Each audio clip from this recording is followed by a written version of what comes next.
Kumusta mga buddy? Kung isa ka sa taong mahilig mag-scroll o manood ng mga video sa Facebook at TikTok, ay malamang minsan mo na ring nakita ang mga malupitang pa-challenge ng content creator na si Finest China. Well, siya nga ang isa sa pinakamatunog na influencer ngayon dito sa Pilipinas dahil sa nakakalula niyang pagwaldas ng pera. Like, may mga content din talaga siyang nagkakahalaga ng milyones. Kaya naman dahil nga sa content niyang ito ay dinumog din talaga ang halos lahat ng social media accounts niya, especially tumutulong din siya sa mga followers niya. In fact, ngayon nga ay meron pa siyang pa 1 million giveaway. Grabe yung ganun, buddy. Sa sobrang yaman, kayang gawing milyonaryo ang subscriber niya. Kaya kung isa ka sa nagbabasakali ay isubscribe mo na si Finest China. Well, so yun na nga, dahil curious din ako sa mga kayamanan niya ay heto nga at ni-research ko ang mga bagay-bagay patungkol sa kanya. Like ano ang trabaho niya, gaano siya kayaman, mga naipundar niya, saan nagmula ang yaman niya at marami pang iba. Kaya kung gusto mong malaman ang buong detalye ay siguraduhin mo lang na tapusin mo ang videong ito hanggang sa dulo. Dahil tiyak akong magugulandang ka sa lihim ng kanyang pagyaman.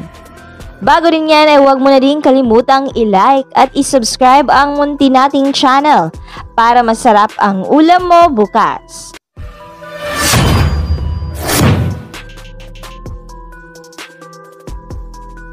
Si John Paul Nuki o mas kilala nga natin bilang si Finest China ay isinilang nga siya noong July. Parang may birthday? Si John Paul Nuki o mas kilala natin bilang si Finest China ay isinilang nga noong July 9, 1998. Well, magka-birthday pala kami. Nagsimula nga si Finest China sa pag-a-upload sa social media ng mga comedy skits at LGBTQ videos before 2020 at noong year 2020 na nga, which is pandemic days din. Doon na nagsimula na boom ang career niya. Ayon nga sa vlog niya, nakasama ang nanay niya ay before 2020 daw ay sinusuportahan pa ng nanay niya ang iilan sa kanilang mga kapamilya. Pero noong taong 2020 na nga, ay doon na din siya nagsimulang magsuporta sa mga kapamilya nila.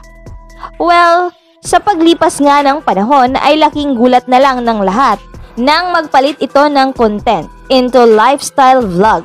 At ang mas nakakapag-intriga sa kanya sa mga tao ay yung mga pa-challenge niya nga. Ang mga pa-challenge nga na ito ay gaya na lang ng china-challenge siya na gumastos ng 1 million sa isang araw. At yun nga dahil sa kanyang yaman ay mani niya lang itong ginawa. Like grabe mga buddy, maging ako ay namangha at kinilabutan. 1M in 1 day. Grabe, diba? At heto pa, meron lang naman siyang pa 1 million giveaway para sa subscriber niya. Kaya kung gusto nyong mapanalunan yung 1 million giveaway na yon ay matik na yan. Ang tanong, ano nga ba ang lihim sa likod ng pagyaman ni Finest China? Well, ayun nga sa Q&A ni Finest China with mommy niya ay doon nga ay nabanggit niya ang mga doubts ng mga tao patungkol sa kanya na kesyo. May sugar daddy daw, illegal daw ang mga business, scammer daw, nanalo daw sa loto at marami pang iba. Pero ang lahat nga ng mga paratang na ito ay mariing itinanggi ni Finest China dahil ayon sa kanya ay pinagsikapan niya daw talaga ang kung anumang narating niya ngayon. At ang lihim ng tagumpay niya ay dasal mula sa itaas at yung pagiging wala silang tinatapakang tao. At syempre, hard work dahil yan daw talaga ang pinaka-epektibong armas sa tagumpay, ang hard work. And lastly, dapat daw legal kasi mahirap na kung hahaluan mo ng kalokohan ang pangarap mo. For sure daw darating ang araw na may balik yan. Kaya ayaw daw talaga ni Finest China sa mga ganyang pamamaraan. So ngayon nga ay ayon sa website ng allfamousbirthday.com na ang estimated net worth ni Finest China ay hindi bababa sa $5 million o kung i-convert natin yan into Philippine money ay hindi bababa sa 250 million pesos. Well, nagmula nga ang yaman ni Finest China sa real estate, investments, gaya ng pagbili ng maraming lupa, alahas at marami pang iba. Marami din silang business at ang mga negosyo ngang ito at ang trabaho niya ay hindi niya dinidisclose ang mga ito for safety and Martinez's inggit reasons. Kasi nga, ayaw din nila yung sinasabotahe or binabadlak ang anumang meron sila ng mga inggit na tao. Tsaka hindi naman daw talaga nila ipopublish lahat sa social media. Sa usapang yaman o material naman ay heto na ang iilan sa napuntahan ng pera ng nag-iisang Finest China.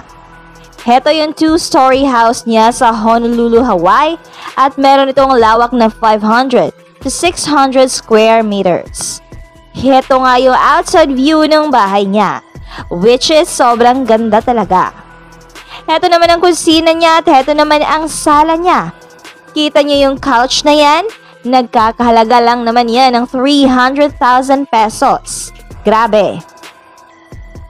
Heto naman yung kwarto niya at yung kama niya na yan na nagkakahalaga lang naman ng tumataginting na 1.5 million pesos. Well, itong tangkay nga na 15K, lol, grabe. Ang mahal naman nito para sa ganitong bagay lang. Grabe din talaga magme-mekos-mekos ng pera si Finest China Buddy. Kakaiba.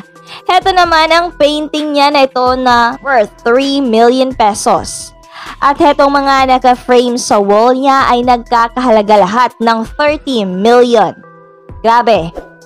Well, mahilig din kasi talaga sa art itong si Finest China kaya lahat ng nagugustuhan niya ay binibili niya. At heto naman yung isa sa pinaka-expensive niya na video worth 12 million na kung saan binilhan niya ng lupa ang mommy niya as a New Year's gift. Kasi nga, challenge siya dyan ng 10 million pesos in one day. Like, grabe talaga. Heto naman yung mga bills niya every month. Like, bills lang yon pero sobrang mahal na. So, yun lang. Sobrang yaman ng lodi nating si Finest China, mga buddy. Kita nyo naman. Actually, hindi pa yan lahat. Marami pa akong hindi nasali sa mga flexes niya kasi sobrang dami talaga. Kaya baka gawa na lang natin ang part 2. So, ayun, sobrang lakas na nga ngayon ni Finest China sa social media at palakas pa ito ng palakas. At until now ay continue pa rin ang mga pa-challenge niya at pa-giveaways. Kaya kung gusto mong palarin na maging milyonaryo ay isubscribe nyo na ang YouTube ni Finest China at i-comment nyo na din kung bakit kayo ang karapat-dapat na manalo. 1 million din yan mga buddy. Go subscribe Finest China on YouTube na ngayon ay meron ng 444,000 subscribers. Instagram, 277,000 followers.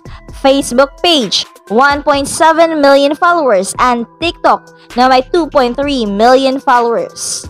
So, yun lang mga buddy. Show some love to Finest China. And also, bago kayo umalis sa munti nating channel, ay huwag niyo na rin kalimutang i-subscribe ang channel natin.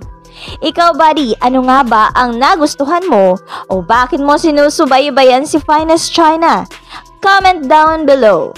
Hanggang dito na lang at maraming salamat sa panonood. God bless!